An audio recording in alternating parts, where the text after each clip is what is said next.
Previously in X-Men. Way back in Giant Size X-Men #1, Professor Xavier goes to Canada to recruit a Canadian agent named Wolverine, also known as Weapon X. And Wolverine abandons the Canadian Secret Service for adventures south of the border. Then in X-Men 109, a couple years later, there's a retaliation from Canada. They send Weapon Alpha to recover their asset of Weapon X from near Westchester, New York, and conflict ensues. Now, years later, X-Men 121, here we are. Guardian, or Vindicator at this point in time, has gone to, again, recover Wolverine, sanctioned by the Canadian Prime Minister himself, along with his team, Alpha Flight. Only one thing standing in their way: the X-Men.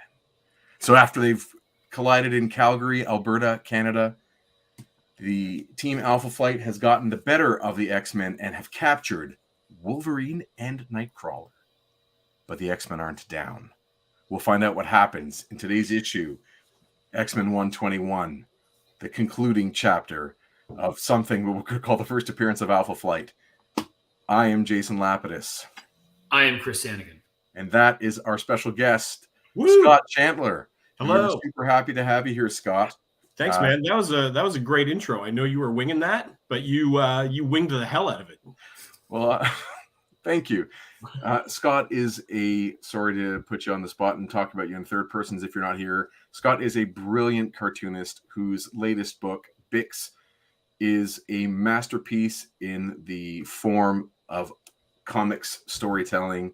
I couldn't be more impressed with this. I sleep next to this. Mwah, I kiss it all the time. Wow. I love this book. Y'all out there, if you get a chance to pick this one up, let me take that back. Go out of your way to find a chance to pick this one up. It is a brilliant book. Scott, is there anything you want to say about the story? Because I find it difficult to give a pitch for someone else's piece. It follows the short, tragic life of 1920s jazz musician Bix Beiderbecke, who was a bit of a mess. And yeah, it's kind of historical, biographical, musical. It's doing all kinds of interesting formal things to visualize music in different ways. But we talked about it last time. And talk about it all the time. It is unbelievable. You, from my reading experience, you reinvented elements of the medium to tell this amazing story. Had me in tears reading it, legitimately. It's a real beautiful piece, and I'm so glad you made it. And again, everyone out there should find your copy. Find a copy. Where's the best place for them to get one? Anywhere you buy books, really. I would always prefer people support a local indie bookstore or comic shop if they can. But yeah, it's available anywhere. Your Amazons, your major book chains, wherever. If you really need a signed copy, you can get one of those from my online store at my website, scottchantler.com. And but yeah, go support your favorite store. This was one of the only pieces of original art that I saw was available, and contemplating getting a second mortgage to buy the cover of that. When I saw it went up for auction, I was like, that is, I was really contemplating breaking the budget to grab that piece when I saw that it went to the Beguiling, to Peter at the Beguiling.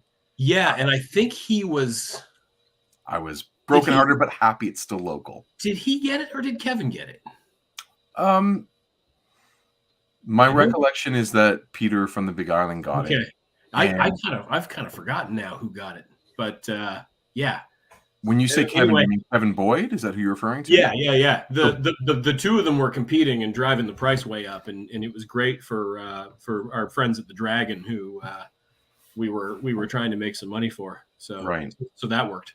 I believe, like I said, I believe it went to Peter, but if it went to Kevin, both those guys have contributed so much to comic book building in Toronto that they're both good appreciators of your fine craft. But totally, I will always have a bitter part of me that wants to fight them for it. You know what I'm saying? Yeah. Kevin owns a bunch of my stuff, like especially covers. Kevin owns a lot of my work. I was going to say what I particularly like about Bix, which connects tonight is all the Alpha Flight Easter eggs you put in the background. Right.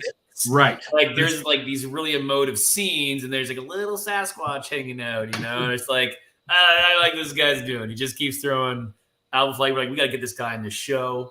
If you're really going to play with the form and try to reinvent comic storytelling and use it to its utmost, you've got to include Alpha Flight. I imagine that the only way you can find Alpha Flight in your book is to zoom in so tight that it's just the way the ink has bled across the pulp of the paper, and you've consumed some absinthe, and you're reading the tea leaves. I think there's one of those group shots where Bix is playing live at a club, and at one table, it's the whole gang's there. My work is best read on absinthe. Yes. There you go. So today we are reading X-Men 121. Scott, do you remember when you first came across this comic? Was it something more recent or what? It almost certainly would have been in the classic X-Men run. I think you've got the classic X-Men version of this somewhere. But last time I was on the stream, we talked about how I came to X-Men fairly late. I think it was number 200 was I think we had that in common, actually. Yes, that's right. And I started kind of working backwards and forwards from there. And also Classic X-Men was out, so I was working forward from X-Men 93 or whatever issue it is that Classic X-Men picks up. So this is an issue old enough that I'm sure I read it in Classic X-Men. Right. Same as me. I read it there first. And I remember, one of the things I love about Marvel Comics and its continuity in the 80s is they would constantly be referencing older issues. Things that had happened, like, when we fought them in Calgary, that moment. So I knew that this battle happened, that this meeting happened. And their first appearances, I knew because of the official Marvel handbook, the Marvel Universe. So I knew when everyone's first appearance was, and tracking it down was important to me to read this epic battle, which maybe it lives up, maybe it doesn't. But I can definitely tell you I was disappointed being, again, like 11, 12 years old and being in love with John Byrne's artwork, coming across, obviously, a very well-drawn Dave Cockrum piece was never satisfying for me. It was always a letdown, especially since Byrne is the creator or co-creator of these characters. And in their early gestation, no one else seems to have a handle on them the way that Byrne does. Vindicator at this point never looks as cool unless it's drawn by Byrne. Right. There's no force field. He looks like he's wearing pajamas. It's not a battle suit. Yeah. And like the snow coming off of his feet. It's good cartooning, but he should be able to take a blast from Cyclops with his shield up without having to bat an eyelash. Yeah. So this is Cockrum, this cover? This cover is Cockrum with Terry Austin on inks. As we get most of the covers at this point are going to be, Cockrum and Austin. Austin changing the flavor of the line and the cross hatching and the fine penmanship is all, Austin making it streamlined to look like Byrne's work as well. Yeah. I was going to say the Terry Austin inks are, they're their own thing. It's it could fool you into thinking it was Byrne if you, are looking at the size I'm looking at it at. The texture is Byrne. The shapes are not, Yeah, that's not a Byrne pose in the foreground there. No. I also think about Alpha Flight as the heel, because again, I was coming into this with Alpha Flight being my favorite team. Yep. I was reading the Alpha Flight comic before I was reading the X-Men comic. And the idea that Alpha Flight is the villain, or at least portrayed weakly, it never was really what I wanted. I wanted to see them go toe-to-toe and then become friends and fight a common villain. Right. I wanted them to do the classic. But in this one, they are the heel, and I have to keep that in mind reading it today.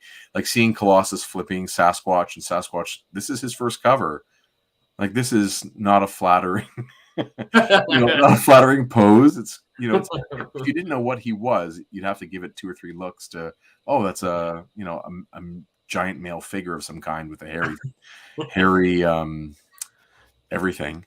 Right. And then we've noticed, of course, this trend with every time that Byrne gets to do a cover, Wolverine is front and center. Right. And then all the retellings, Wolverine is front and center. And every time Cockrum does a cover, mostly Wolverine is omitted. Yeah. And Wolverine is the plot focus of this issue. and still doesn't get a cover. and doesn't get on the cover. So I find that really funny. I'm also surprised they covered up the word X-Men with Snowbird's wings. Oh yeah. Cape. Usually would go behind or something, but this they covered up the X. But I guess it really doesn't matter. You almost miss the entire, like, just where her wing is. You almost miss the Alpha Flight attacks because your eye is not drawn to reading up there. It's where this little, X-Men battle save Wolverine. It's kind of like off to the side. The font is super thin. Yeah, it's kind of even difficult. I mean, I do find it hilarious that like the Canadian butt is front and center on this cover. That's an ass. Who said that last time? That it's Canada's ass? Yeah. Canada's ass. It's a good joke. I like that. In just the comparing what's in front of me here and what's on the screen, that cherry red is much redder than my copy. It's probably a little faded over here, but it's neat to see. The idea that it's their first appearance, and Snowbird being a character who does not wear gray, she wears white and the lightest of blues. But in this cover, they have to give her that. They put some screen tone down, or whatever you call it, to give her that gray. So she doesn't. So she shows up against the white. Oh, I see. Yeah, I just made it bigger on my screen. I see what you mean. Yeah. Odd. And her tiara, or whatever you want to call it, that piece on her head, it also colored blue, so it would show up. But in the comics, it's white. Yeah, gotcha. Either way. Yeah, she would just disappear against that background, wouldn't she? Exactly. Chris, do you notice anything else about any changes to the covers? The covers? Like the cover, if this is indicative of Marvel covers at this moment in time, there is a change to the cover. Oh. I can't say. What's up? Well, firstly, hello there, Toying Around. I'm very excited for you. Just want to shout to Kevin from Toying Around. Your new show is debuting tomorrow, is it not, Kevin? Can you pop a link in the chat if you don't mind? We would all love to see you with your special guest, Jason Lowe, headed to Toys R Us for Hunting Around. It's a very exciting show. I'm very happy for you. That sounds great. It is. I've watched that episode. It is hilarious. And Jason Lowe is a good toy hunting buddy, as of course is Kevin from Toying Around. So the comic is no longer 35 cents. Okay, so I wondered if that was one of the changes. Yeah. It's now 40. So they can no longer have that like burst of still 35 cents. It's now we're surrendering to 40. So Kevin says, yes, his show is tomorrow. So I guess the link isn't up, I don't know, because the episode's not up. There wouldn't be a link, or is there something there that people can just go to Toying Around on YouTube, right? So youtube.com/Toying Around. It's going to be a lot of fun to watch. Anyway, moving on. Good to see you, Kevin, and looking forward to talking Obi-Wan Kenobi with you on the weekend. Yeah. All right, Chris, do we want to dive into this bad boy? There we go. Let's see what 40 cents gets us in. Right? Let's see how that extra 5 cents is put to good use. Right. Shootout at the Stampede. I think this is like a good trope of comics of the era, where if you go to, we're just going to use the word exotic for fun. If you go to an exotic location, you have to hit the tourist attractions in the comic. You have to go to the things that the city is famous for, so that those young readers have a sense of the world. And there's quite a lengthy like exposition to get this issue going. I think it's written by Tourism Calgary. that makes sense. That's consistent with it. And I love also how Cyclops and Colossus are both smashing different things. Right. Like, we're going to knock down 3, 4, 5 walls for 2 people to walk through. I think that's really cute. It's again, there's that Jim Shooter ethos. Jim Shooter being the editor-in-chief at the time, where every comic is someone's first comic. So they make sure they give a full explanation, or at least an overview of people's history to move things forward. Anyway, have either of you been to the Stampede? Yes. Well, I've not been to the Stampede. I've been to the Stampede grounds. Okay, so the is there like a fort-like thing? I couldn't speak for what it was like in 1979. I don't necessarily recognize this gate here. Right. but certain other things in this issue I do recognize.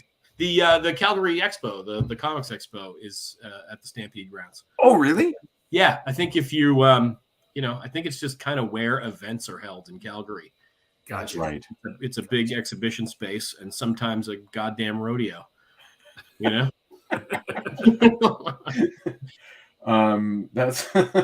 that's very funny. Yeah. There is going to be some additional supplementary artwork. I should just say supplementary or additional. I don't need both. From Kieran Dwyer in this issue, which again, as I've said each time, it's John Byrne's stepson, and it really adds nothing other than page count. There's some weird scenes that I'll show you when we get there, and there's a little bit of, I think there's some rewriting happening too. I haven't figured it out yet. I didn't do a good solid comparison, but are you talking with this issue, but the classic X-Men issue too? Yes, sorry, thank you for clarifying. There actually already is some additional text. So the X-Men line, okay, but when the X-Men come calling, that's there. But in this issue, right away, Colossus, Cyclops, and Storm all get sentences explaining who they are and what they're doing there. It's sort of Cyclops, leader of the band of outlaw mutant heroes, strikes with his optic force beams. Well, Colossus uses the awesome strength of his armored body. Supple and steel. I'm making that part up. Storm soaring overhead, and that's Wolverine and Nightcrawler are kidnapped. So there really is that recap, at least. That's all you need to know. Narration here. Well, you say that now. We'll wait till you see what the comic book does in terms of recapping. You just insert the other comic in this one. Holy cow! You want to flip anytime. All right. And then the funniest thing is, we're talking about smashing. My reaction was smashing all the different partitions down. And the first thing that Colossus says is like, Cyclops, did we have to break all that stuff? I laughed out loud when I read this issue last So week. did I. Yeah. It's exactly, what we're all thinking. At least they kind of put a hat on it, right? Totally. I think it's just the version of, we need to show something dynamic. We need to show characters in action on a splash right off the top. Yeah. And the artist does that because he's a student of the Kirby school of laying out a comic.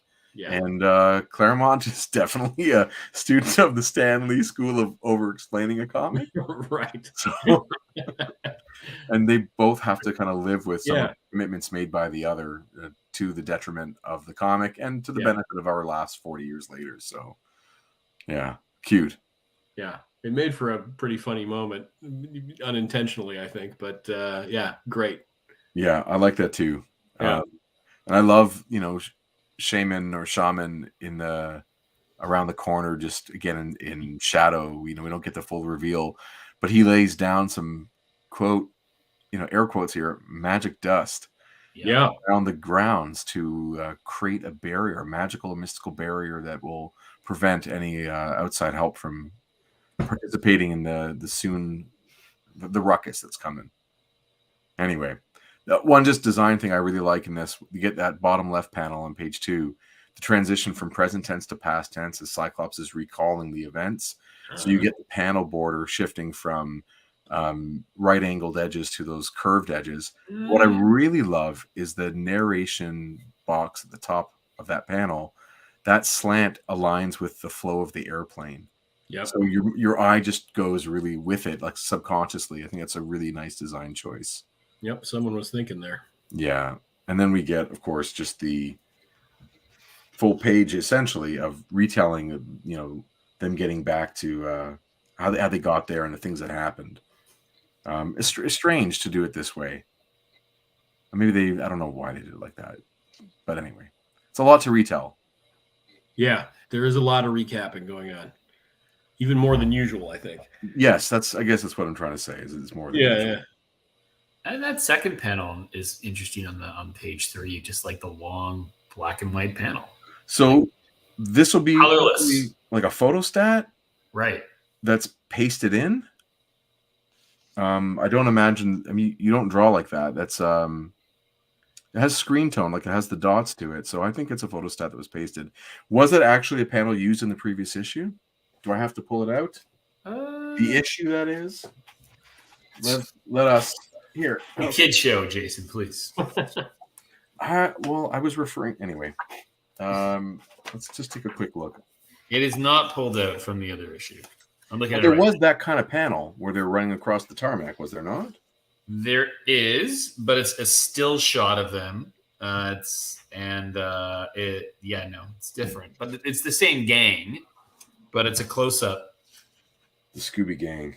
Yeah, that's cool. So I guess that just means that Byrne drew that and then made a photostat of it of some kind. And I'm pretty sure there was something. Maybe it's because I read it ahead, so I saw the thing twice because I read it last weekend this week. Okay. I like how I like how kind of simple this panel is, and that it would work in silhouette, and you'd know who everybody was. Yeah, it really shows how much Byrne's got a handle on the individual characters. Yes, including the extra characters. Yes, exactly. Right? Misty Knight and Colleen Wing are there, and the two pilots who have names. Yeah, Jill and Annie. And Annie.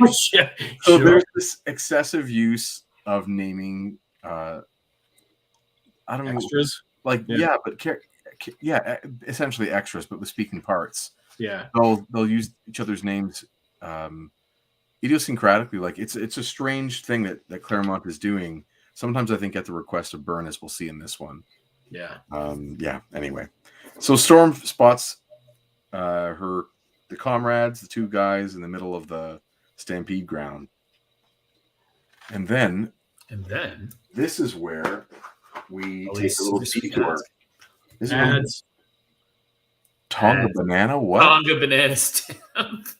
I want to know all about that. But look at this. Bum bum. Oh yeah. Bum bum bum bum. Beside that amazing thing, I'm taking over. Oh. These are the extra pages from Classic X-Men. Yeah. Okay. Aren't you glad that they put this in here? Yeah. We're about to get the fight and the reveal, but no, they have to put this in where we get the attorney whose plane they just smashed. Oh, Jaron Hogarth. Yeah. And his two female companions who must not be the pilots because they're still with the guys in Calgary. And he's yelling at a member of the Canadian government to speak to the Prime Minister who's asleep. Sure. And then that's the way it works. Japanese ambassador shows up. Yep. And wants to speak to the foreign minister now because you can barge into offices there, of course. Mm-hmm. And basically, it's a giant shit show happening in Ottawa, which they spelled correctly this time, but was spelled incorrectly very, very shortly. Right off the bat. Oh, they go back. That's interesting. So then it goes back to, and we catch up. So what we missed was really not worth it. Like, it doesn't add any extra content. Yeah, it rarely seems to. I mean, I've been following along with the streams, and I haven't looked at Classic X-Men in years, but I remember not liking the extra pages at the time when I was a kid. Yeah. And really not liking them now.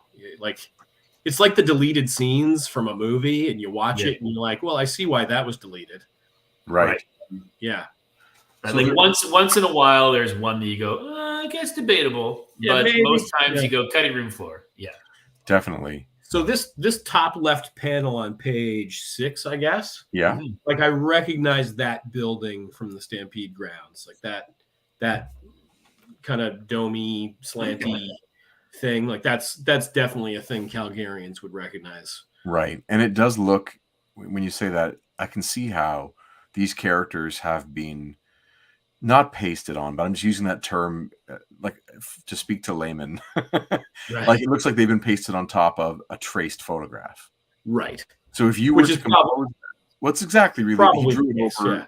you know, he probably lightboxed it, and lightboxed a photograph or photocopy of that scene, which is again that's totally an angle taken by a tourist or a promotional shot. It's from the ground level, from a human being, whereas other shots that cartoonists use often can be from angles that a human being would not be able to easily take a snapshot from. It's not like Polaroid style. And Byrne's living in Calgary at this time, right? We mustn't forget that. Yeah, like it's probably why they're doing this at all. You know, it's because he just wants to draw the town. You know, So this must have been fun for him. yeah, I think so too. And if you think about it, you know, if you are Alpha Flight and the X-Men are coming from Japan and you need to detour them somewhere to fight them, Yeah, you don't take them to Calgary. no, there's a lot of country coming that direction before you get to Calgary. Yes, so you're absolutely right about that.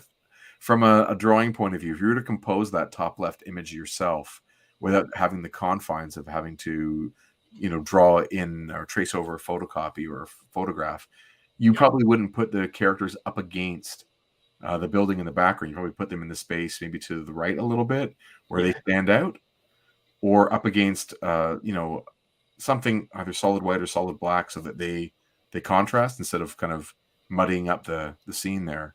Yeah. But you know, you use what you get. So that was the photograph he took or had. So you move on. There you go. Cyclops, they tells him we know it's a trap, but we're going to go in anyway. Colossus destroys the gate. Wanton destruction.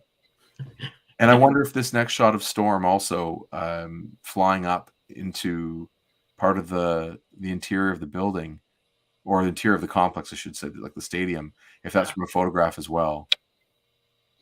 He usually puts her up against something where we can see her more clearly. Yeah. Yeah.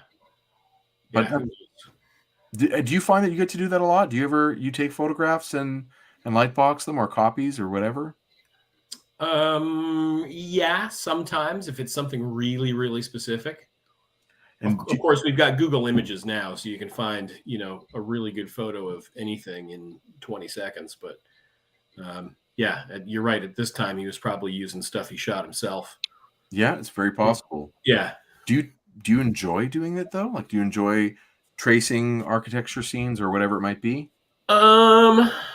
Depends.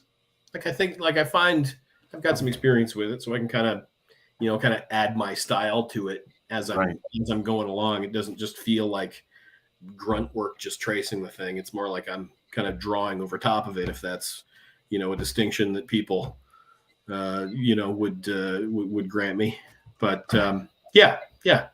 it's like I say, I'll only do it for something really, really specific. Right. You know, if I were drawing, say, the Calgary Stampede grounds, sure, you know, I'd want to get that building exactly right. It makes sense. And that's where they're in, right? They're in like the grounds of where the Stampede, like the show might take place. Yeah. Like in panel 1, like just last month, I was standing in that parking lot waiting for an Uber where Cyclops and Colossus are running. I was waiting for an Uber who couldn't get through traffic. You know, it's I've been right there. Was he delivering a hot dog?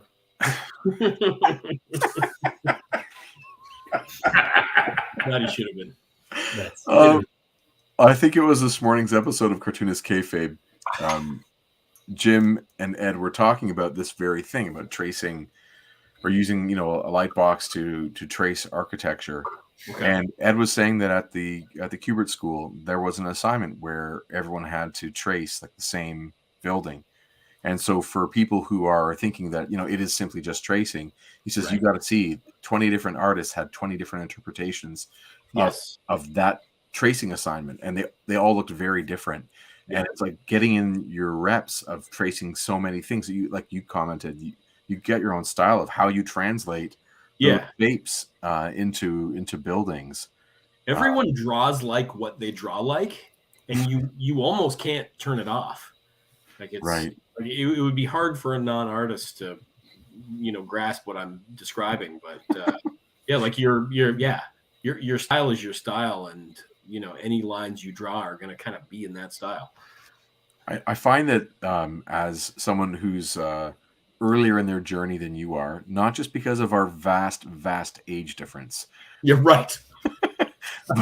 but because of the amount of years that you've put into your craft. I think when it comes to style, like it's kind of like a wavering line for less experienced artists, where the style it wiggles a little bit.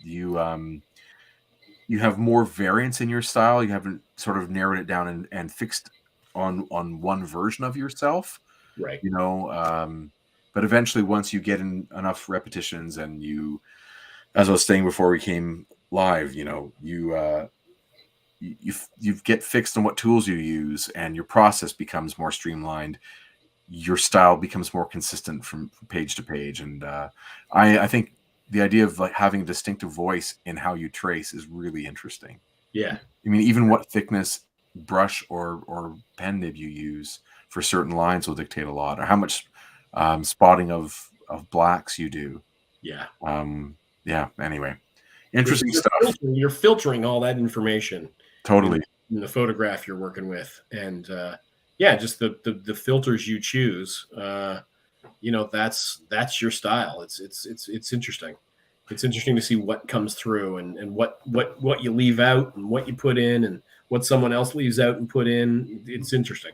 Yeah, I've done the Parliament buildings a couple times, and once I did it just freehand, Right. and it was kind of awful. And once I did it where I traced I light boxed, and I just did it with no rulers, but all ink wash, and it was much more enjoyable for me to do that way. Interesting. Yeah, much more obviously organic, but it was a This would be in Group of 7 comics, which everyone should go buy immediately.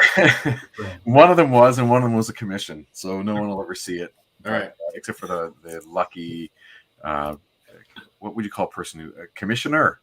Sure. Commissioner, yes. Yeah.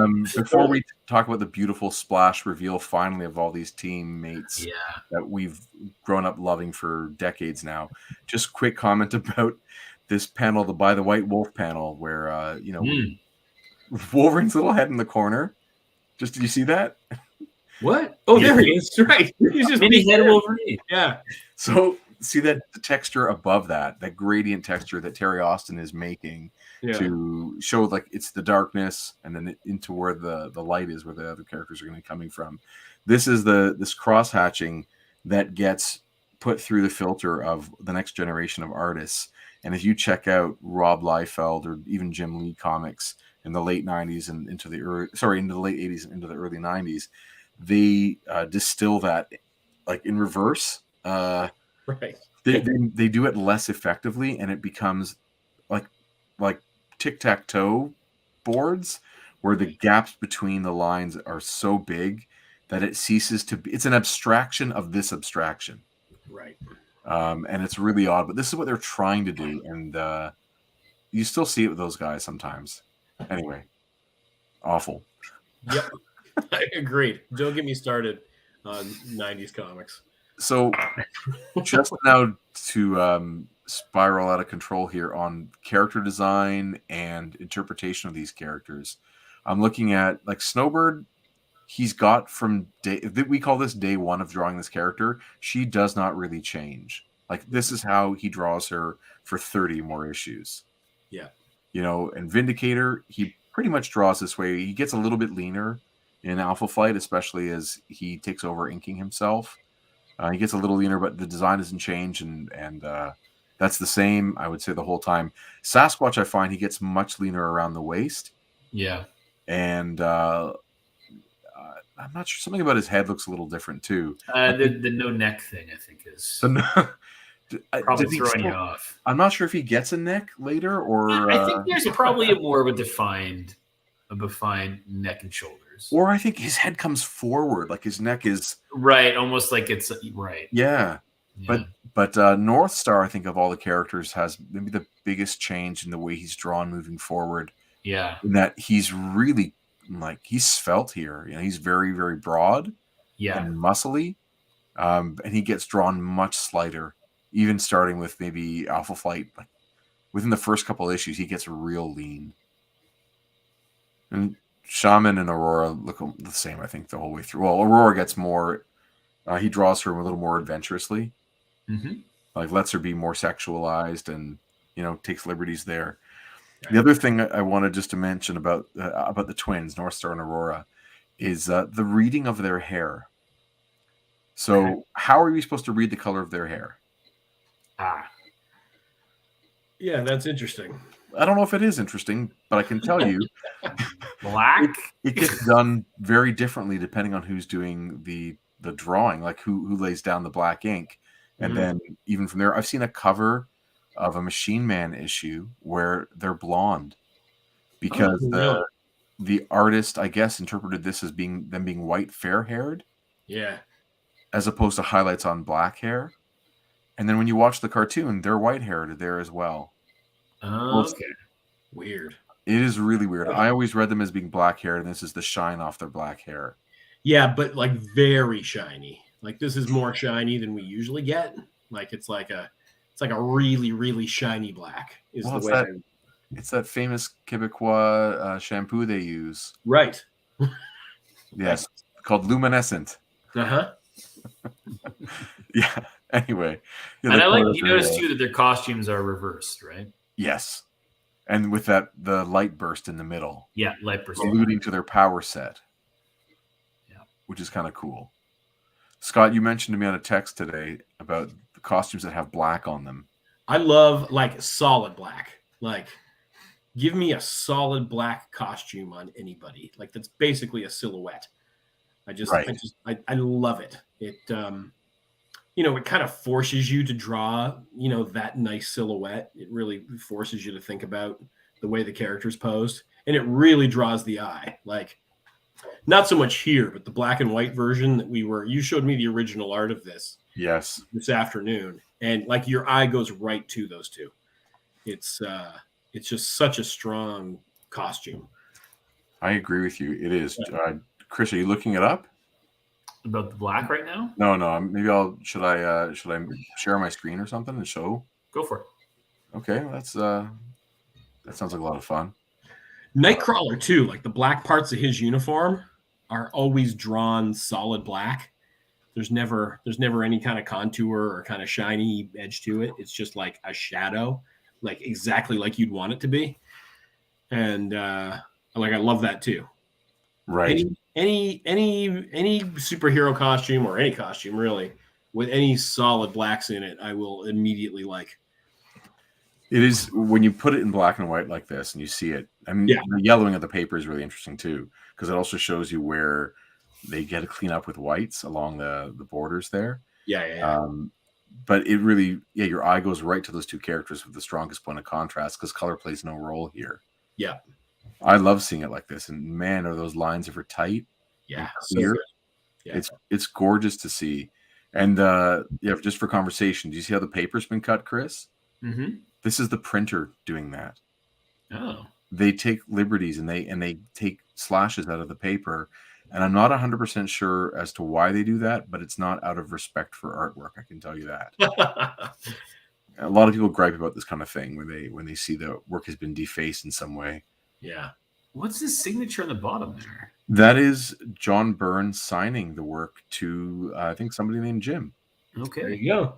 And it says I guess it's Jim. It says to Jim, someday you'll be as good as John Byrne. That's how I'm going to sign stuff from now on. Fantastic.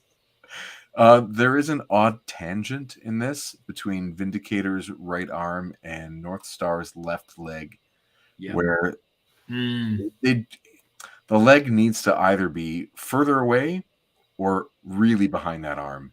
But they're just a little too close where if you kind of mess with your brain a little bit, you can imagine that North Star is hovering at elbow, like near Vindicator's elbow level, as opposed to standing on the ground.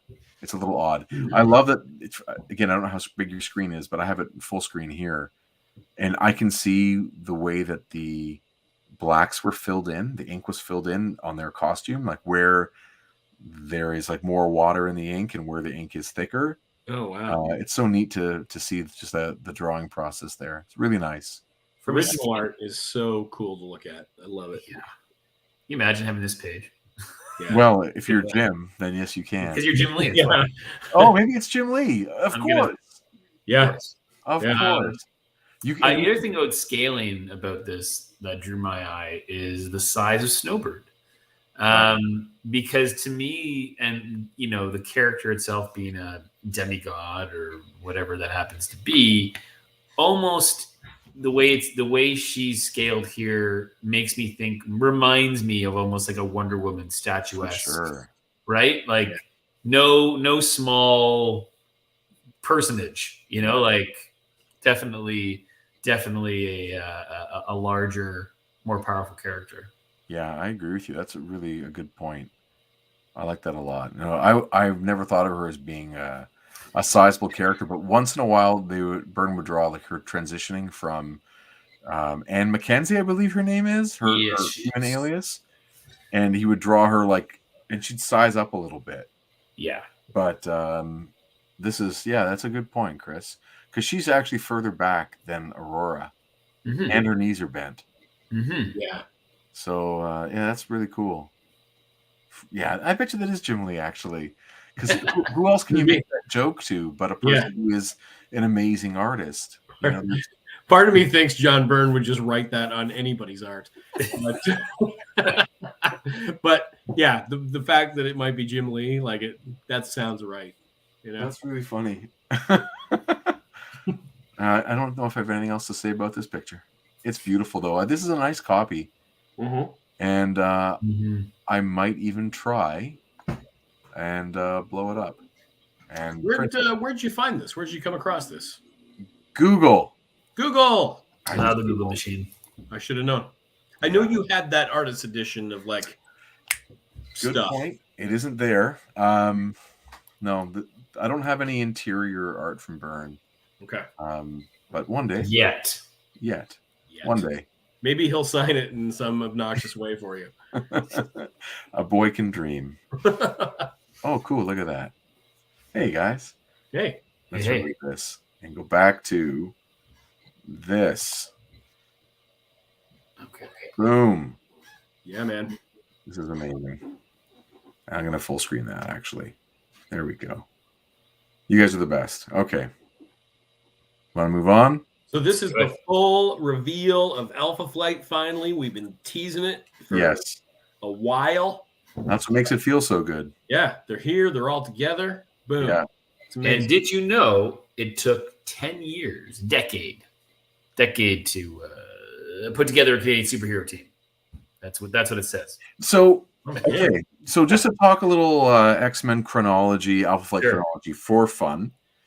We are at this point, remember, Wolverine's origin has not been dived too deeply into. So what we know about him is that, he worked for the Canadian military.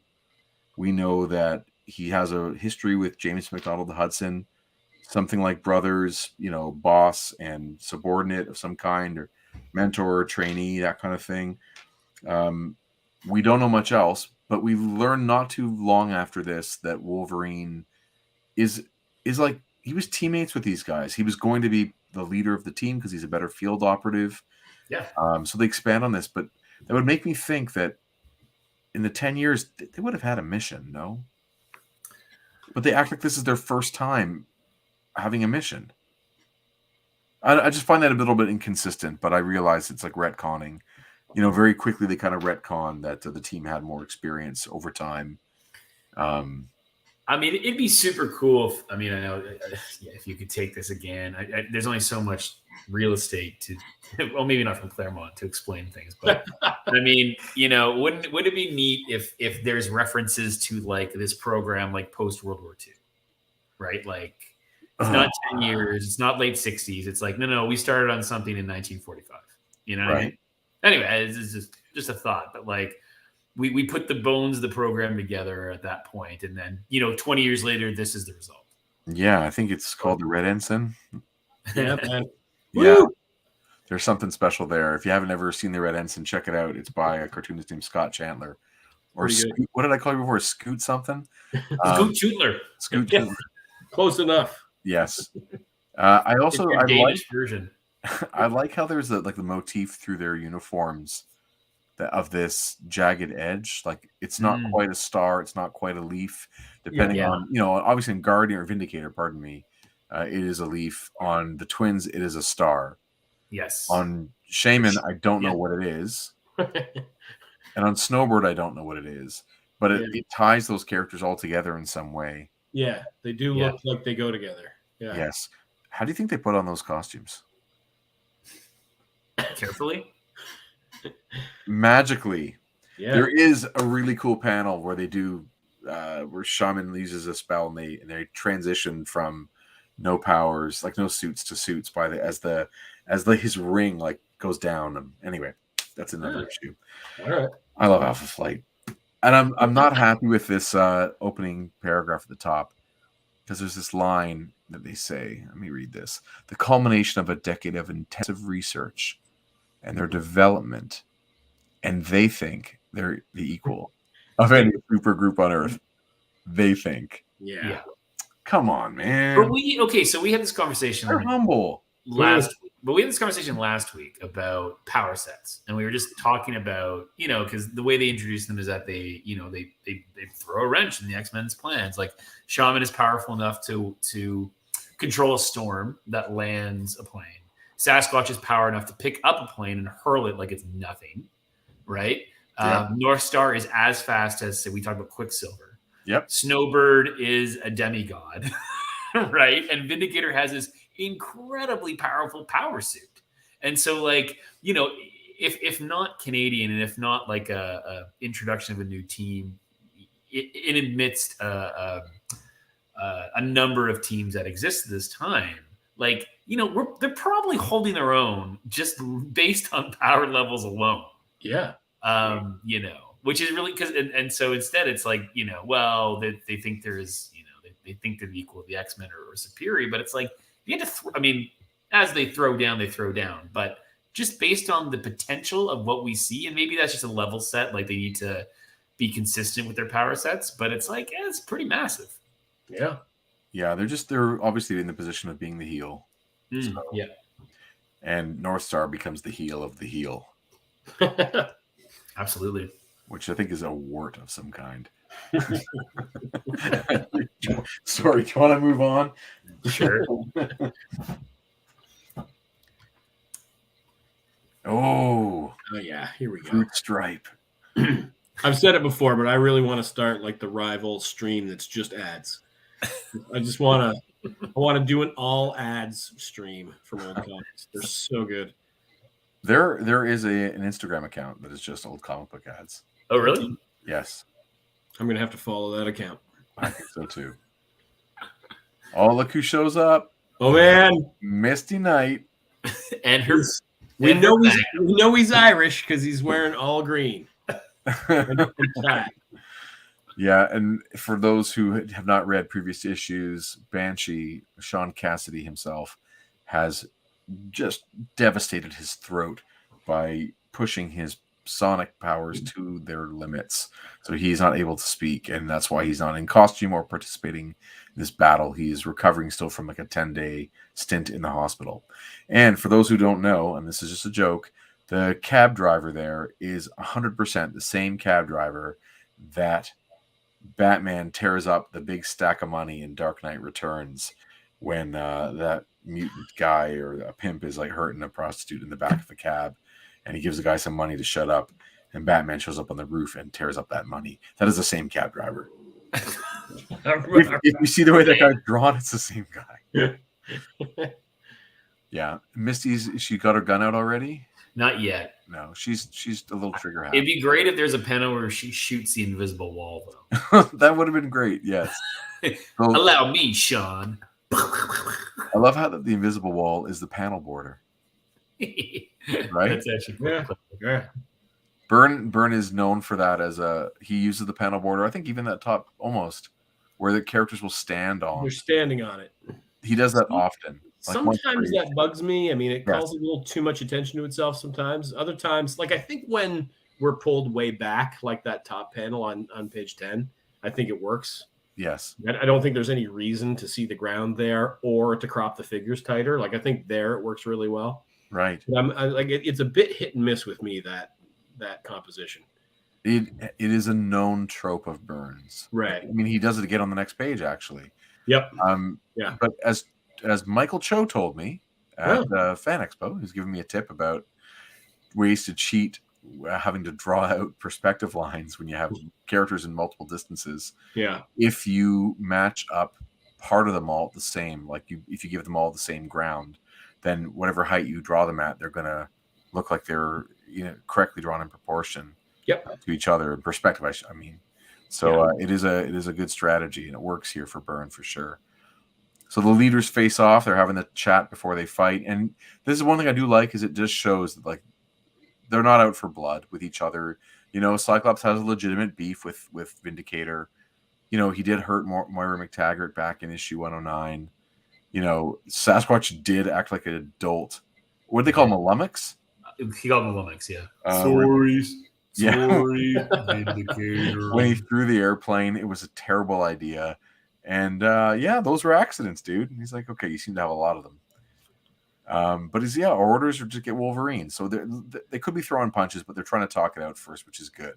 And I do like how like both they position it that both Cyclops has his jerk moments, and Jimmy Hudson on the other hand is also kind of positioned as that. Well, they look like two rival class presidents, right? You're like, no one really likes them, but they're like they wanted the job, and you're like, oh, this guy again.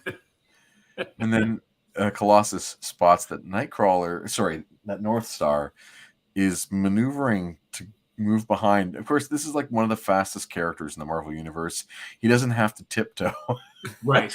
If he wants to go Look back at that face. there, He's up to something. he totally is up to something. It's a terrible, Look at that face. like I said, the heel of the heels. And then we get that great line from Cyclops that we love here. So get your shot glasses out. Yeah. Whether he wants to go or not. Whether he wants to go or not. That stinks, mister. What a retort from Vindicator. Consider the eyes, Cyclops. Perhaps you'd better get used to the smell. I love it. Like, whoa. And Colossus notes that, yes, North Star is maneuvering around behind, and he uses the tried and true method of... Yeah, the Cyclops stomp, the Colossus stomp. Colossus stomp, is that a thing? It is now. Yeah. I love it. The shock, like when the Hulk does it, it's I guess Colossus can do it, but there you go. This is a really weird bit. I had to go back and look at this a couple of times because North Star, like visually, North Star never gets anywhere near behind Cyclops. like Colossus is really jumping the gun here. You could say that he started the fight. Right. Yeah. Or maybe North Star is that fast that you just didn't notice it. Maybe. Yeah, it is weird. It's a weird bit where, like, it's almost like Claremont decided later in the dialogue that that's what was happening. Yeah. But it's a weird device to start the fight. Yeah. It doesn't come off supernatural. Yeah. But, I mean, if you got to start a fight, you got to start the fight. Yeah, and then there they go.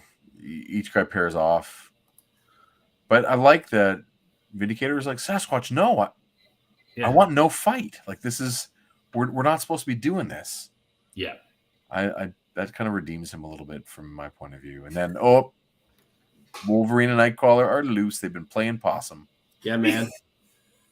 Now, for what purpose have they been playing possum? Just to see how things play out and to get the upper hand when they need to. Because playing possum is the best strategy you can play.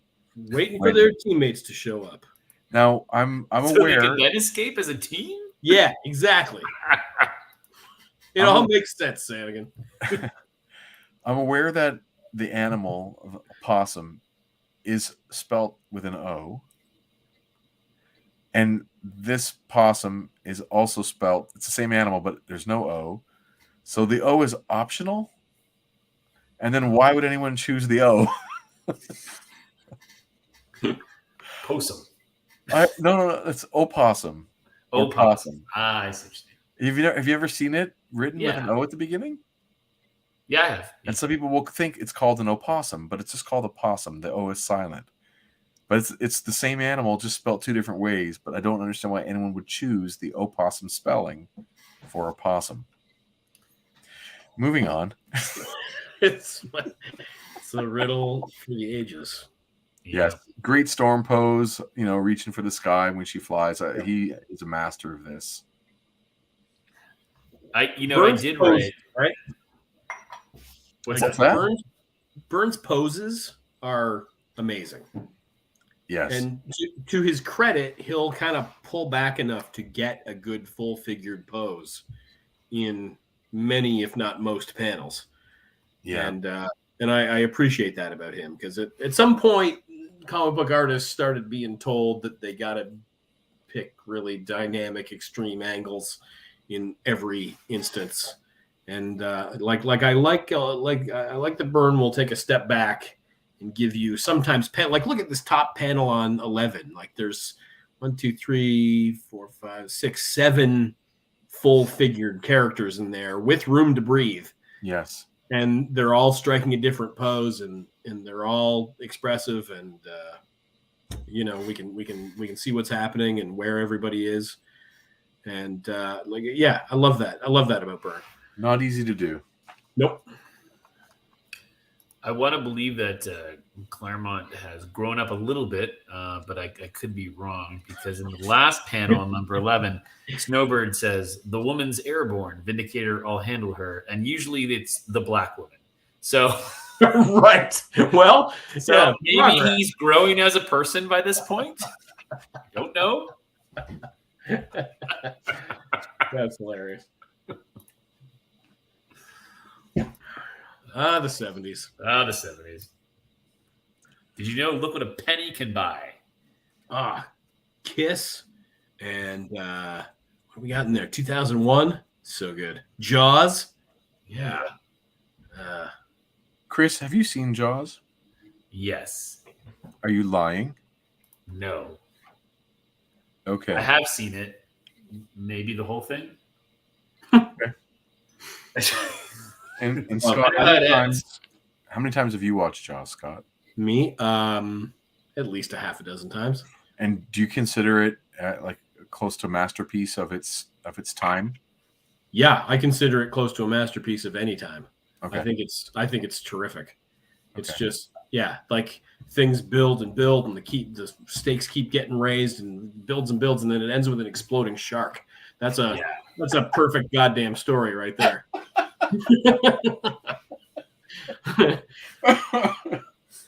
Oh my gosh. There you go. That's storytelling 101. Yes. Yeah, that's what you're going to tell people at your TCAF education. Yeah, exactly. Right? Keep raising the pressure until an animal explodes. Until you blow a shark up. They're like, but Mr. Chandler, my book doesn't have a shark. Like, put a shark in it and blow it up. My goodness. I really wish you guys could take a look at the Essentials version I have here. The line is so crisp. There is, so the fourth panel down on page 14, where North Star is running past Cyclops and gives him a shot in the back of the head. Yep. You see Cyclops' abs. There is I can see every single line. There's a full cross-hatching happening there to create that darker tone after you get underneath the diaphragm. You kind of lose it obviously in this. But in the version that I'm reading here, I can see individual pen line of the finest line you can imagine to create a gray gradient. It almost looks like a screen tone. And where are you looking at this? Where are you seeing this amazing version? Here we go. Hold on. Oh, okay. All right. Yeah, so that's got the black and white. Yeah. So much, yeah. It's super crisp. Yeah. And all of the fudginess of the printing just disappears. Yeah. And I get amazing results. This was given to me by one of the worst people I've ever met. Yeah. That's right. Yeah. You can point down. This guy right here. That guy right there. Yeah. Chris, you got your hands on it, and I lucked out. I had a friend who, growing up, his dad ran a book distribution warehouse, some kind of thing along those lines, and so he had just a whole bunch. I mean, he's into comics too, but he had a whole bunch of these kind of promo versions of everything, and he. A few years ago with my kids growing up, he's like, well, I don't really need these anymore. Do you want them? and in one of them was that, and I didn't realize actually kind of what they were. And then there's a Spider-Man one too, right, Jason? I think. Yep. Right. And so you then casually referenced like two or 3 years ago how you were looking for these things. I'm like, oh, I have a couple of those right here. What? So here you go. Yeah. Well, I'm glad you can get. I'm glad they're in a good place. I would say that they should be in the hands of a person who's trying to learn to do this, because they give you a clearer idea of that process of line art.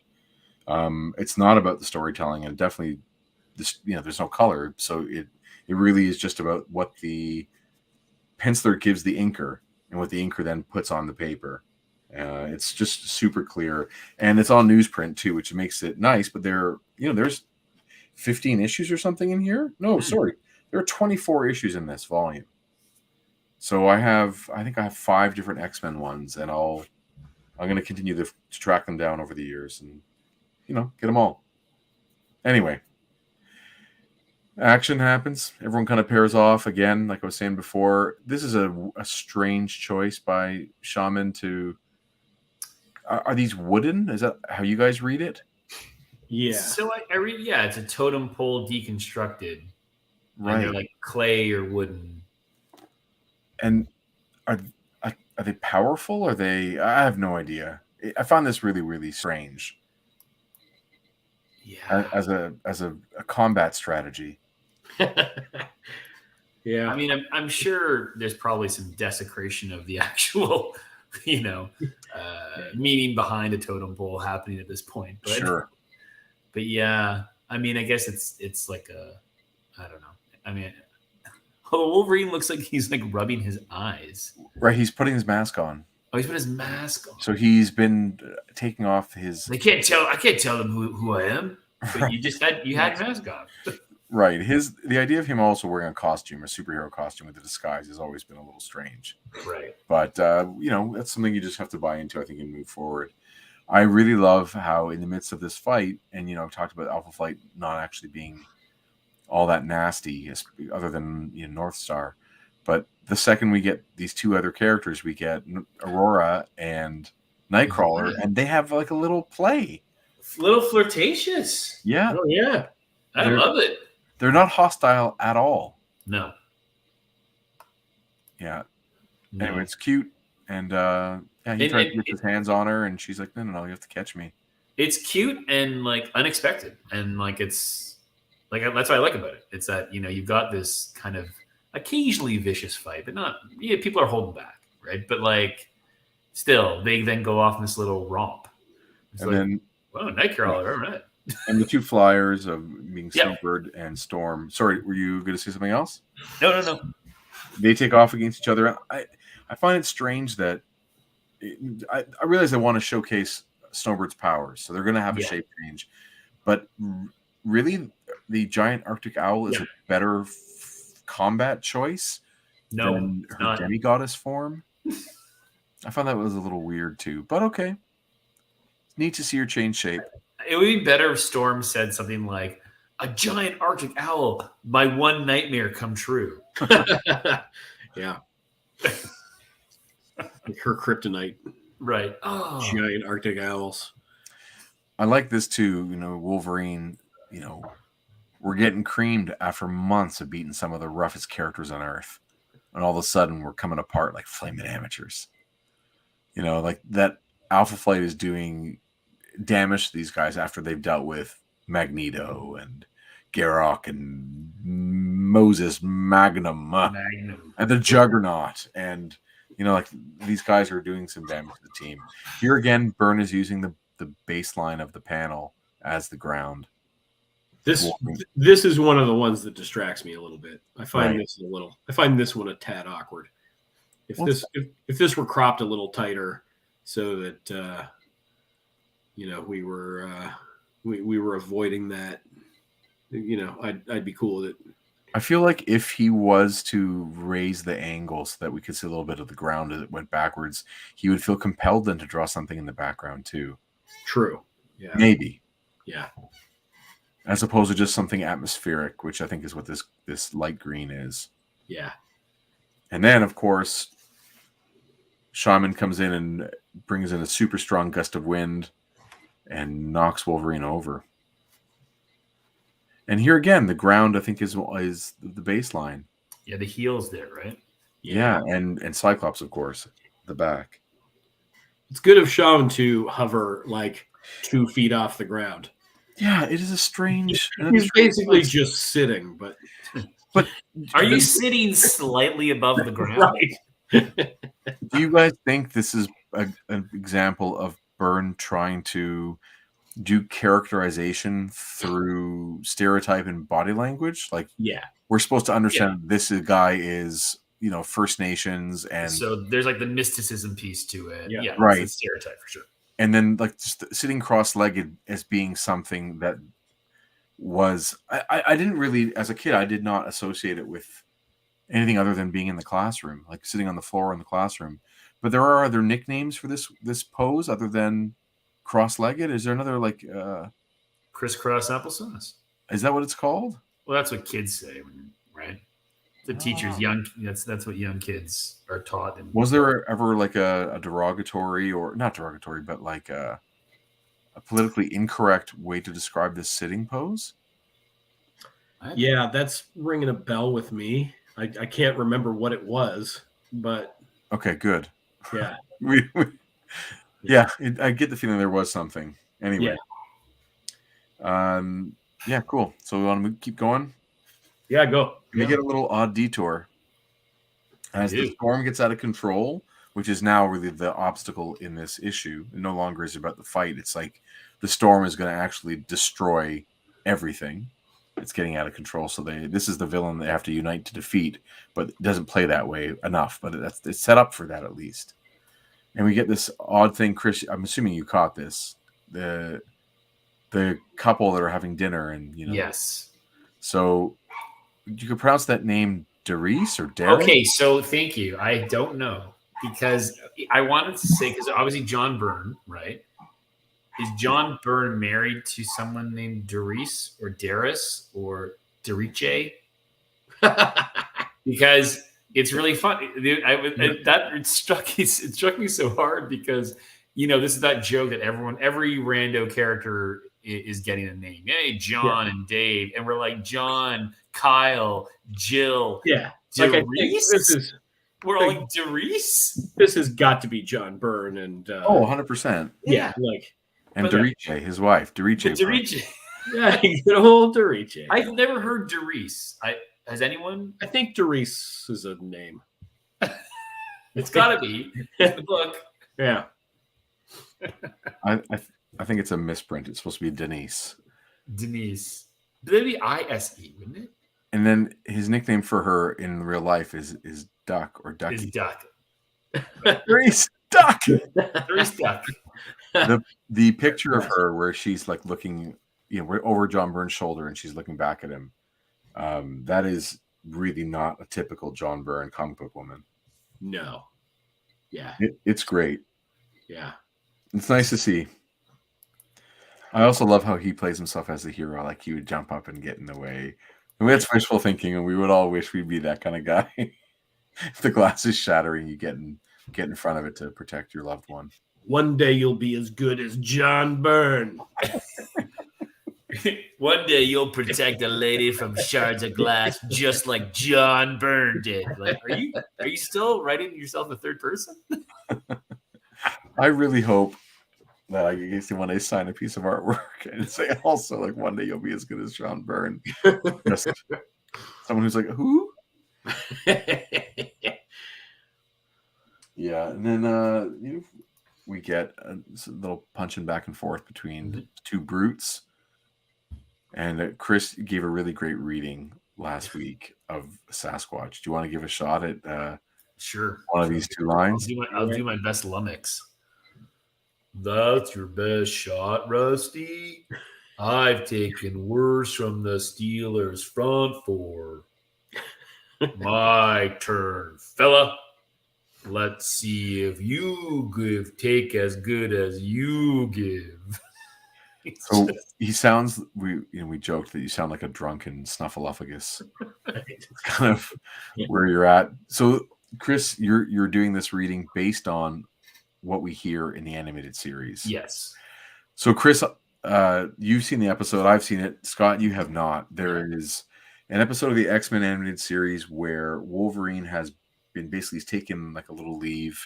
He's been wandering in the Arctic and in the North, this random North. It's not really clear as to where, but when he gets into this forest, and then there is that exact moment where Guardian or Vindicator bursts out of the ground and catches him off guard. They put that in there.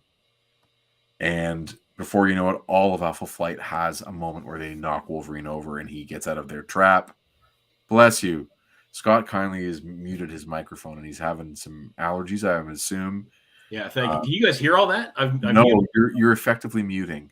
Okay, good. But I don't want to continue the show without you at your best. So we're going to end it right now. That's the end. So each Wolverine kind of walks the gauntlet through each member of Alpha Flight in the woods as if they were in that issue 109 where Vindicator catches him off guard. And he, gets out of this trap. He cuts the vines that Shaman. Yeah, I remember that. He outflips Puck. He, gets out of this or that with each character. And eventually they capture him and bring him to the Weapon X lab because the evil scientist, wants him back or wants the adamantium off his bones. Isn't that what they want? They want the metal back? I think so. So it's sort of like it's because it was paid for by taxpayer dollars, and so right. So it's combined of this with the whole team being there, with 109, with Weapon X, and the laboratory, the experiment. So it's those three things kind of fused into one. Then eventually the X-Men show up to help free him. And once Alpha Flight realizes that Wolverine is, they thought they just wanted to capture him and talk to him, and they find out the professor wants to take his metal off his bones. Once Alpha Flight finds out that the professor is evil, they help and they all free Wolverine and fight, armored guards, and the whole thing ends happy and whatever. So they're not actually the bad guys by the end. So it was a really weird mishmash of a few different versions of Wolverine versus X-Men versus Alpha Flight. And Puck, I think, has a really high voice in it. Yeah, like an elf, Yes. Hey, Wolverine. It's really weird. It's really weird. Yeah. So back to this.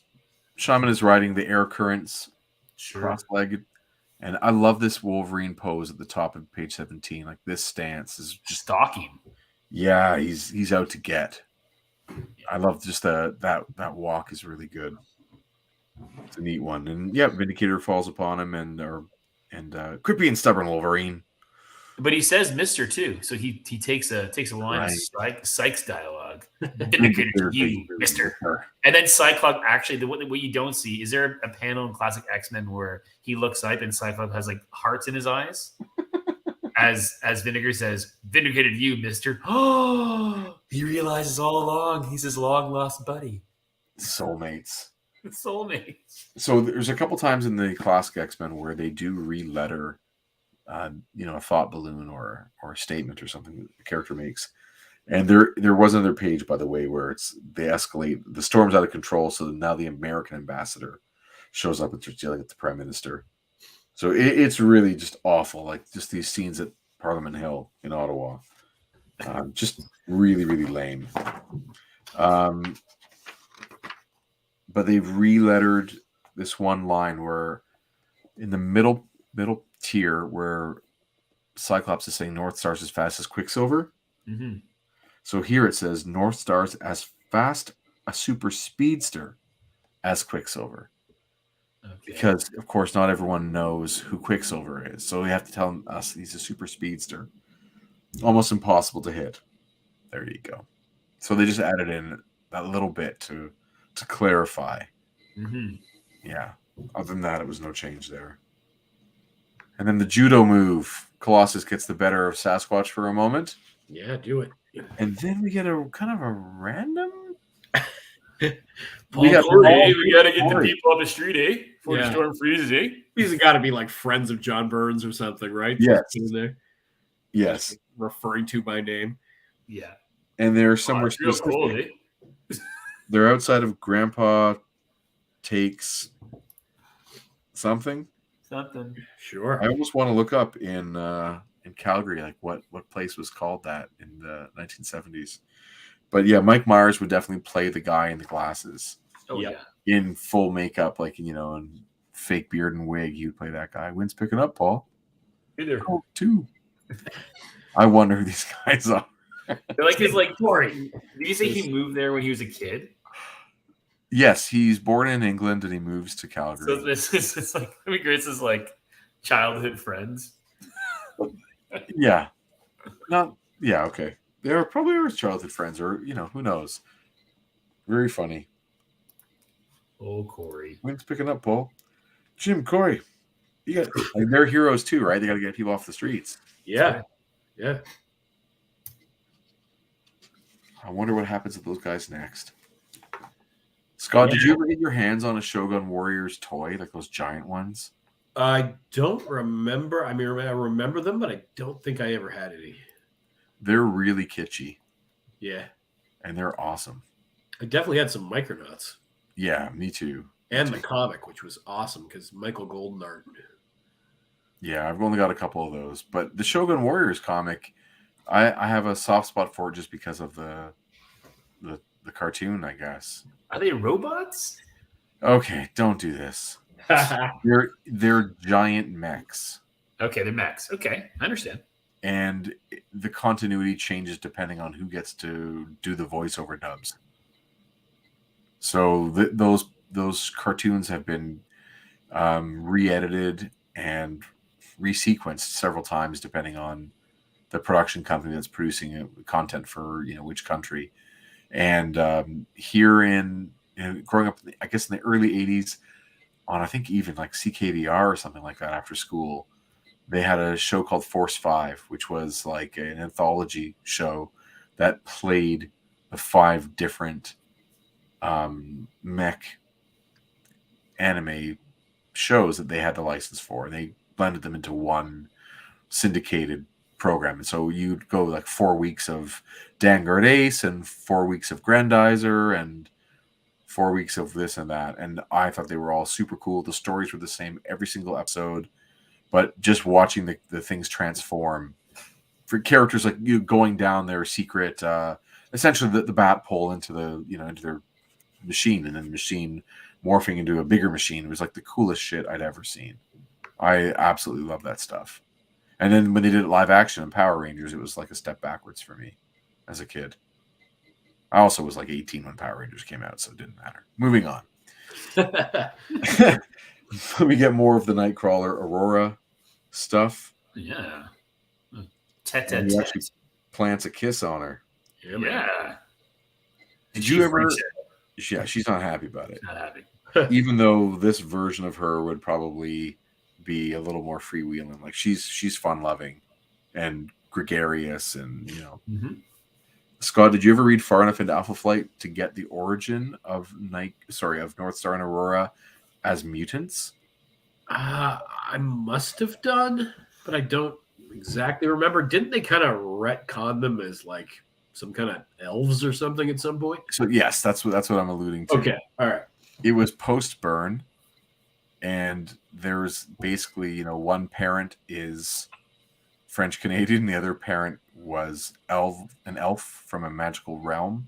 Mm-hmm. That like the entrance only appears every once in a blue moon.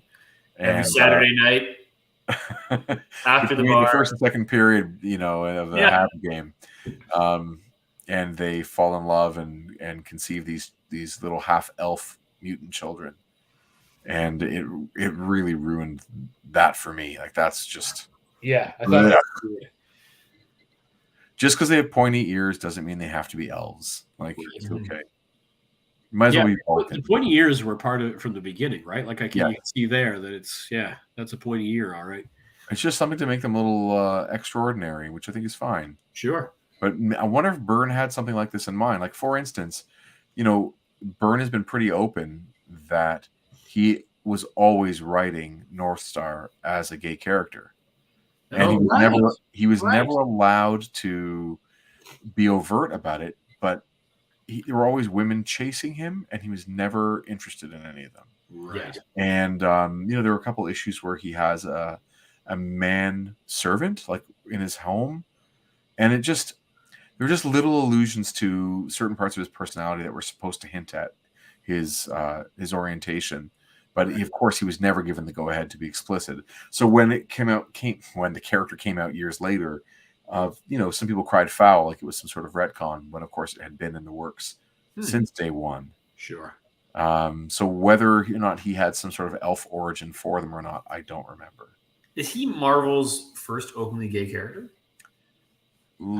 I think so. I believe so too. He might be mainstream comics first. Yeah. Okay, so there you go. But far from the two categories I would use. One would be characters that are read by people as gay. Like many characters have been interpreted that way, right? For better or for worse. And then other characters, of course, they are written that way. So like Mystique and Destiny are written as a couple for a long, long time. And it's not until years later that they'll come out and say that they are a couple. But they're written that way for a while. Where then you get things like you and I joked around about Black Tom Cassidy and Juggernaut. Yeah. As people can they think they're coded that way. Like there is something in the way the characters are written that is code for, and that in that case it wasn't intentional. But we all read things through our own lens and through our bias. And if you're looking for those dynamics, you're looking for a reflection perhaps of your own experiences, you'll find those things in the book. You'll find those relationships that you connect to, and you kind of imprint some of your own values or sometimes wishes onto characters. So I think that's where the Black Tom Cassidy Juggernaut pairing, some people read it as code, but it wasn't intended by Claremont to be that way. Anyway, yeah, North Star, first intended, I think, openly gay character. I gotta say, I had forgotten all about that. Well, that tells you, that's not what you're reading these comics for. You were in a different mindset, and it's Chris and I've talked about this before. Like X-Men comics have been, in the mainstream at least, have been like a beacon for a lot of readers that are looking for a queer reading. Sure. Yeah. They're able to find, the metaphor connections and able to find meaning, which speaks to the universality of a lot of the narrative and the characterization. Yeah. And Claremont, he speaks about going to conventions and having so many people crossing, dressing up in cosplay, crossed, where it warms his heart that people are making connections to characters he co-created and was a custodian of for a long time, and again providing any kind of meaningful escape or companionship through fiction is a pretty special thing. Yeah, I would think that's amazing. Yeah, there you go. Speaking of coding, we get this dynamic this rivalry between Hudson and Logan, where clearly Hudson is obsessed with getting him back. So they have a deep relationship where it's it comes to blows. These guys are fighting out. Come back and be with me. No, I don't want to be with you. And they're having a wrestle. Yeah, they have a strong relationship. I'm gonna stay free or die. Because I am the equivalent of the New Hampshire license. Sure. Yeah. Just like old times, eh, Jimmy? You ever give me a choice about being changed? Interesting. Or about joining your tin pot Yukon Avengers. Oh man. Man, that's It's harsh. That's not a nice thing for a Canadian to say to a Canadian. Your tin pot Yukon Avengers? That's kind of funny. Yeah. It's a good one. We're not up in the Yukon. What are you talking about? Yeah, that's funny. Yeah, I love this. You never gave me a choice about being changed.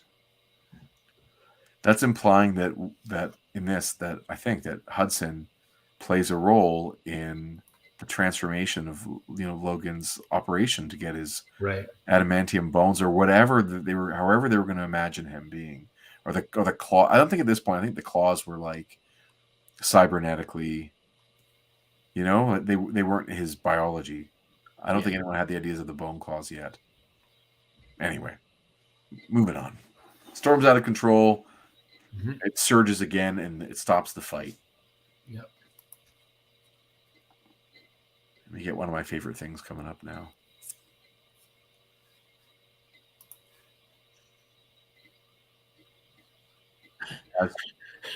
Is it when she wraps the owl in her cloak? Yeah. Partially that. It's the way she talks about what she's about to do. Yeah. I'm looking for the quotation here, so I get it exactly. Oh yeah. Or is it only in? Does she mention? Oh, there it is. She mentions unstable molecules. Unstable molecules. So as she takes off her cloak and swings it around the bird, I should have thought of this before. With the stretching capacity of unstable molecules of my cape, Snowbird shouldn't be able to claw free. So it's just like, yeah, there's some fantastic foretech that they've been using since Giant Says 1. The unstable molecules. I love it. Yeah, it's so silly. And then we get a neat thing in the bottom right-hand panel where Storm is flying with no cape, looking awesome. Behind her, those clouds, that's grease pencil. Totally. Yeah. Yeah, and in the edition I have here, it's just really, really clear. But Yeah. it's such a great cloud effect. And I love when you use it, Scott. Thanks, man.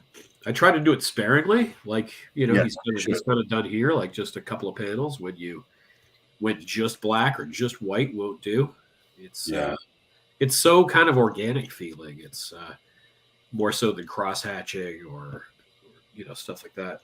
And it really brings out the grade of the paper. Yeah. Yeah. Very cool. Yeah, for anything organic like clouds or stuff like he's using it here, it looks really nice. I've always thought. You do it with like torches, characters walking in the night holding torches, and as the smoke is moving or as the light is fading into the dark. Yeah. Yeah. Yeah. On that next panel too, where she's flying out of the clouds. Yeah, that's really even in this like cheap printed version. Looks really nice. You get the effect. So the whole thing, there's a section drawn in black or inked fully, and then added the white dots, probably it's not white out, but it's white ink. Yeah. An opaque white ink, and then you get the section with the grease pencil. Very nice. And that awesome pose where Storm is like with her arms, like she's doing good. Beyond us. So good. Yeah, and the power is emanating from behind her and from her hair. Like her hair is without line or form. It's just this glowing mass. Really cool. This is to me like one of those times where Cochrum's design of like her headdress really stands out too, because it just works against the white background so beautifully. Yeah, really good. Awesome. Yeah, and she uses all of her power and brings that storm to a stop. So when she lands, it takes a long time because it finishes a little before dawn. So either she's up there. We don't quite have a sense of time here. It's a lot of it's Chris. Like a lot of. It's really cool. No, I would like that's another panel. Like it looks really good, even if you blow it up. I wonder if there was ever a version. I mean, obviously not without the paste up of the narration boxes, but that middle panel on the top tier is just. I think it's fantastic. It looks really great. So good. These days, that would just be a splash page of that. 100%. And I want it to be. It's so nice. Yeah, it would be, as they would call it, with Image Guys, it would be an anchor on the page. Yeah, you'd have it as the biggest thing on there. Yeah. And then of course, maybe the best drawing on here might be the rendering of Cyclops yelling "Aurora" as she gets hit. Like that's a phenomenal drawing. Yeah. Just By the way, I have no problem with North Star taking advantage. Like I kind of like. I know how Vindicator. You're not here for a fight, and they're trying. They're not really going full out. But I know he's playing the heel. I do love how he's like, she's weak. I'm gonna take her out. Like, well, the dude wants to win. Yeah. Yep. Yeah. I think it's all's fair. Yeah. I was just, not to get into it, but just talking hockey for a mere second, thinking about how you get deeper and deeper into the playoffs, and like the teams that get out of the first round and get out of the second round, especially, they're always a little bit mean. They have a real edge to them. Like they've learned that you can't really be nice hockey players and win a round in the playoffs. You have to have an edge, and you're going to have to do you're going to have to hurt people a little bit. You don't want to obviously get a suspension, but you got to be a little nasty. And I think if you're going to beat the X-Men, you can't play fair and square. Yeah. You got to be a little rough. I wish it wasn't Hurt and Storm because we love her, but I get it. Well, then Cyclops gets him one, so it's like, all right. No, that's not dirty at all. No, I don't mean that. I just mean Shoot that guy in the I don't mean dirty. I mean like as in justified. Like it's a straight zap to his head. Oh yeah. So. And another example, of course, of Byrne using the bottom of the panel as the ground. Yeah. This one I like. It's there's a lot going on there, and keeping the background out of it helps. Yeah. This. Yeah. And then, of course, the colorist does some good work by making them by not coloring them other than one tone. Yeah. And Nightcrawler is in mid Banff. He is. It's kind of neat. Oh yeah, look at that. Yeah, that's cool. I didn't notice that. Yeah. The X-Men have the upper hand, like in each of the battles. Yes. And then you get. Oh, sorry, you got to flip when you're ready. You lousy little. Yeah. I love it. Go ahead, say it, Cyclops. Canadian. Yeah. Go ahead, Cyclops. Storm risked her life for your misbegotten country. Misbegotten country. Yeah. Yeah. And you're going to lose some teeth. I love just like the simple cartooning language. Put that red circle right behind him. This is a moment of passion. This is anger here, There's no reason that there would be a red light right behind him. But it's the storytelling piece, right? It's so you can read without reading the words. He's angry. Yeah. I love that panel. Yeah, it's great. And then Wolverine surprises everybody and says, "No, psych." Is this the first time he's called him psych? Could be. I don't remember seeing that before. What gives, Wolverine? Yeah. And Wolverine's like, okay, basically says, okay, Aurora's fine, but you guys shouldn't get hurt on my account. I'll go with him. I'm going to surrender. This is no reason for us to fight. Are you crazy, mister? And he says, no, it's his scrap, and he cares about the X-Men. They don't care about the X-Men, so I'll go with them, and then you guys will be saved. No trouble. Yeah, okay. We're just not going to fight. He doesn't make it quite easily. If you want, I've decided it's fine. If you want me, Jimmy, I'm yours. Ooh, see, he surrenders to love. Maybe you made the right decision, Wolverine. And yep, you got my word on it. He's going to set the X-Men free. So there you go. End of the fight. And then the magic ends, and then we get this picture of this woman walking in the front. Right, this very specific woman. Again, got to be a friend of John Byrne. And she's looking at the camera. Yeah. Is that Doris again? Dorice? Oh my god, that's really funny. It's strange to like walk by and do a camera look. That's very bizarre. So the magic wall is gone, and Banshee does a little bit of miming for us, and it works. And then the armored car shows up, and Wolverine gets ready to climb in. And do we have so we see when he climbs in, you always had a big mouth, Garson. Keep flapping around me, and your wife will be a widow before her time. So is Garson? Holy smokes! Does Garson come back as a character? I don't know Garson. Okay. Other than It's not like he's not like, is it Cyber or something like this? Like, there's a whole bunch of like Weapon X kind of Sure. villain people, right? Maverick or whoever. I don't know. Yeah. Like, Yeah. does he come back? No, I hear you. I don't know Yeah. Garson from anything else. Jason Lowe says some sexy John Bernard. Sorry I'm late. Just pulled the mission getting a new dining table from IKEA. Oh yeah, My friend, we all sympathize been there. and empathize with you in this case.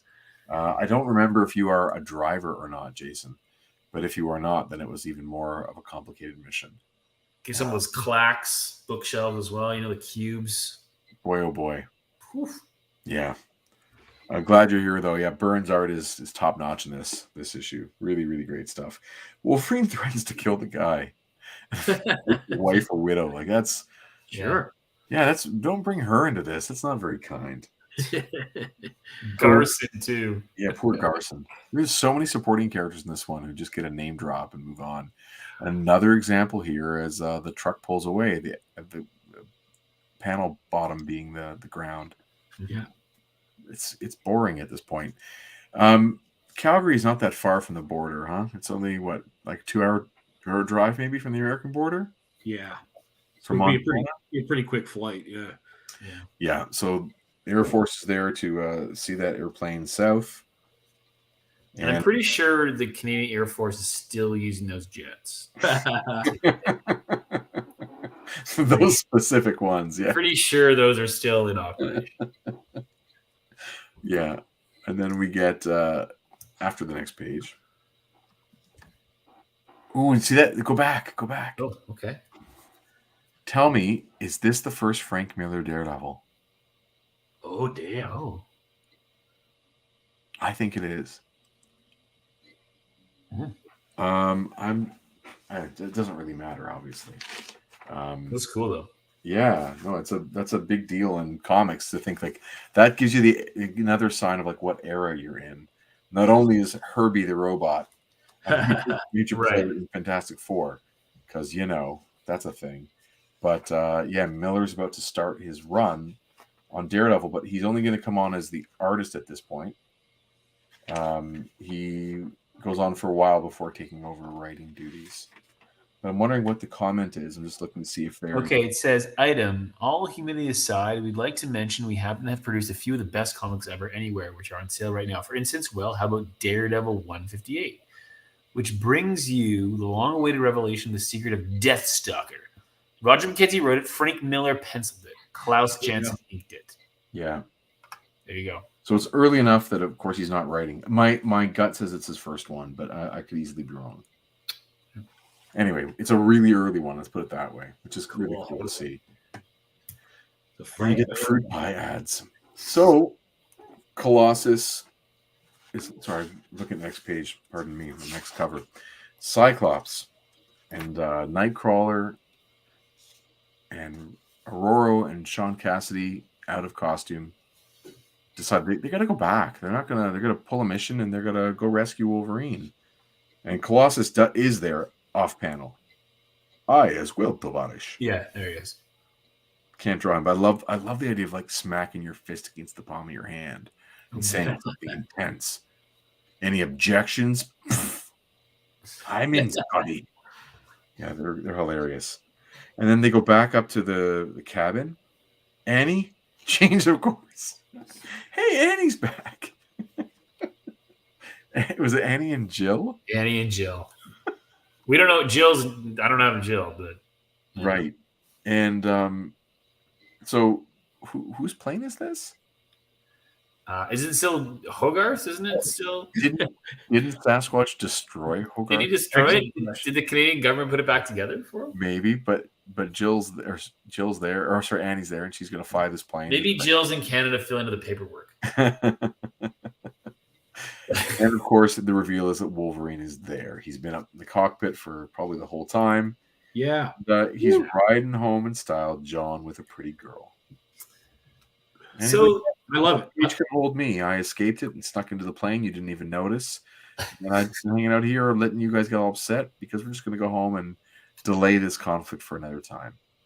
I mean, I know they got to end it. I get it. They got to move the story forward. They've already had 2 issues. 2 adventures with Alpha Flight in Canada. Like, they're not going to stick around for more. But it did seem kind of lame to just be like, oh yeah, I broke out of that thing and now I'm here.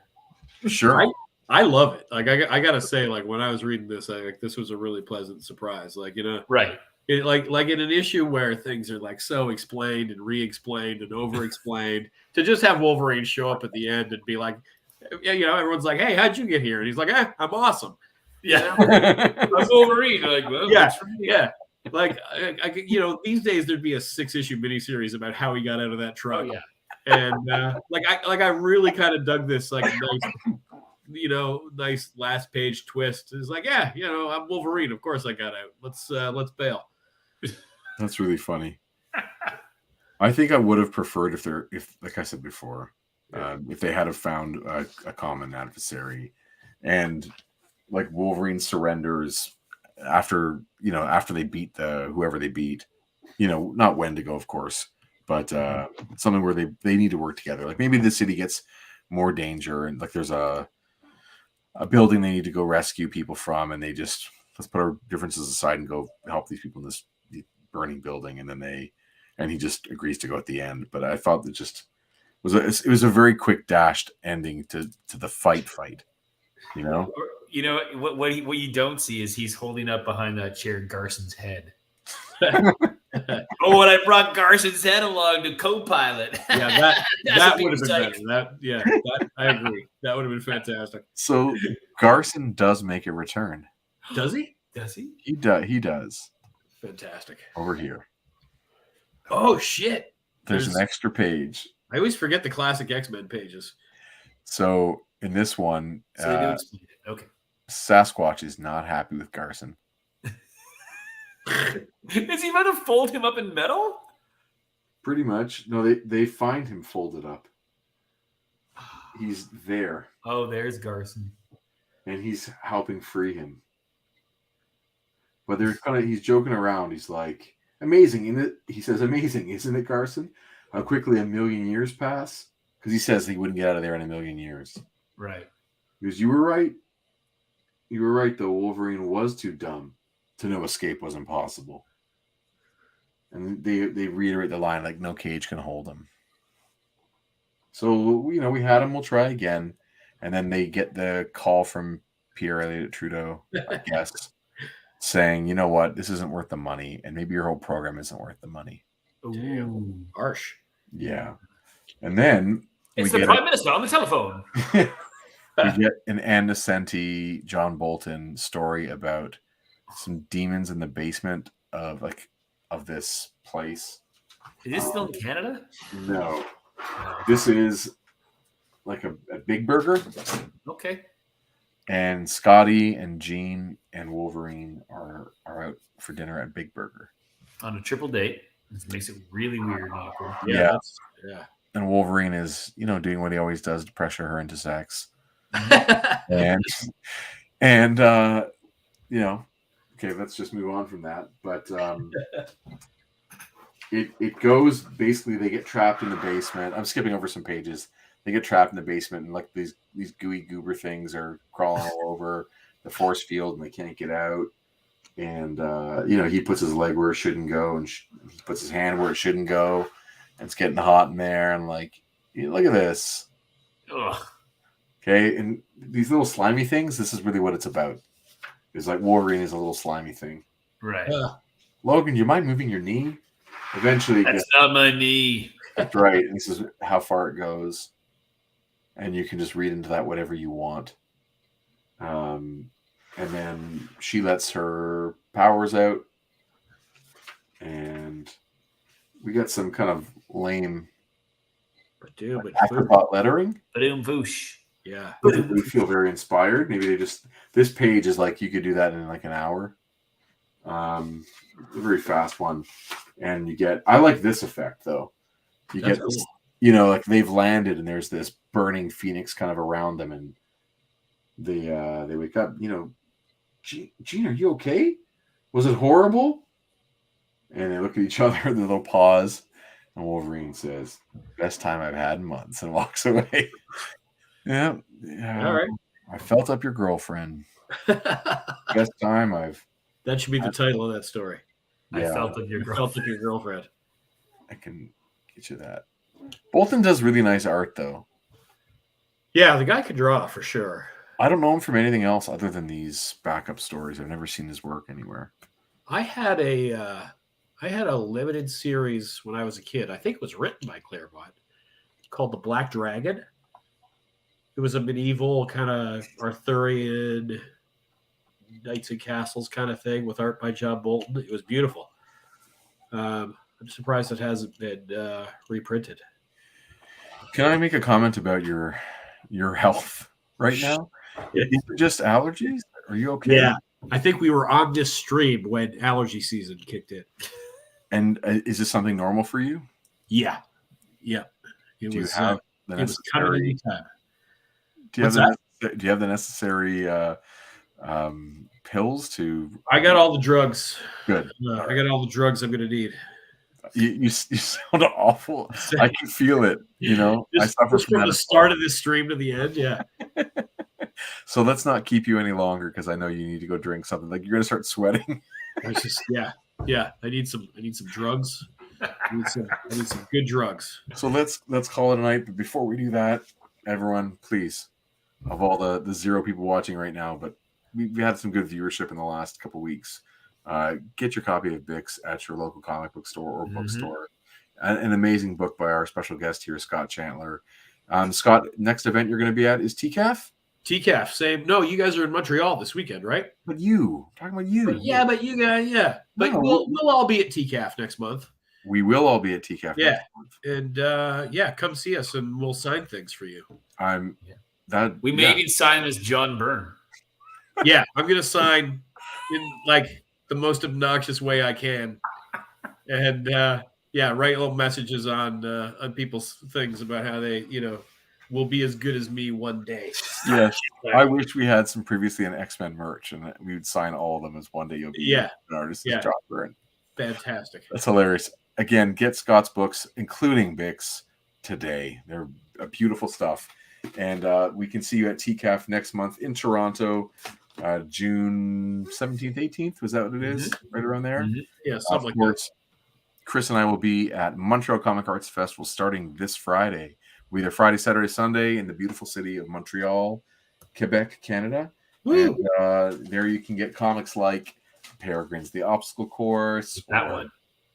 Group of 7 Comics issue 7 featuring the Peregrines. Also that our original trade paperback, Group of 7, A Most Secret Tale. Yeah. Let me know how Montreal Comic Arts Festival is. I've never been, but it looks amazing. That guest list is killer. I'm looking forward to it. And we, of course, will tell you all about it, and we'll probably tell you mostly about the food we eat. Yeah, man. I'm hoping to twist Chris's arm here to go see Top Gun. I want to go. Let's do it. Chris, anything you want to say before we go? Just thanks again. Thanks again for everybody. I just want to do shout out. We have 2 new subscribers who have actual accounts. So welcome, Fight in Code Names and Kyoto Films. Thank you for subscribing to our channel. Hope you enjoy it. And you can find us at group of7comics.ca. That's the number 7. On social media, you can find us at Group of 7 Comics. On all the socials, again, the number 7, you can find our friend Chris here at Chris Sanagan on the socials, and me at Jason Lapidus Art on Instagram. And Scott, where can we find you? I'm down to Instagram only these days. I'm at Scott Chantler. Easy to find. I gave up Twitter, finally. Elon Musk finally gave me an excuse to get the hell off Twitter, which I always hated anyway. All enough. And, of course, your website is scottchandler.com. ScottChandler.com is my website. And you've got some amazing art up for sale on there, too. So you all should check it out. I was perusing there today. All right. Well, I was looking for seeing what images were there if I could use anything for the show. Gotcha. But that Batman and Robin was just too perfect. It's awesome. I need to take that down because I think I sold that out in Calgary. I should it was taken down. I pulled that one just off the Google search. I looked at your stuff first. You're like, oh crap, I need to send one out. Yeah, good. Yeah, because I hate if someone bought something I already sold. No. I pulled it off Google. It's too good an image to pass up on. Thanks, man. So thank you. Thanks for being here, Scott. This is awesome. Next week, we're going to have our friend Eli Schwab from Cosmic Lion Productions as our guest. We're also then going to have Kevin Wong from Toying Around, and Jason Lowe was coming back for X-Men 125 for some multiple man action. Woo. Wait, that doesn't sound right. Jamie Madrox's The Multiple Man action. There you go. Sounds good. All right, everyone, have a great night. And again, thanks for joining us, Scott. Thanks, Scott. You got it.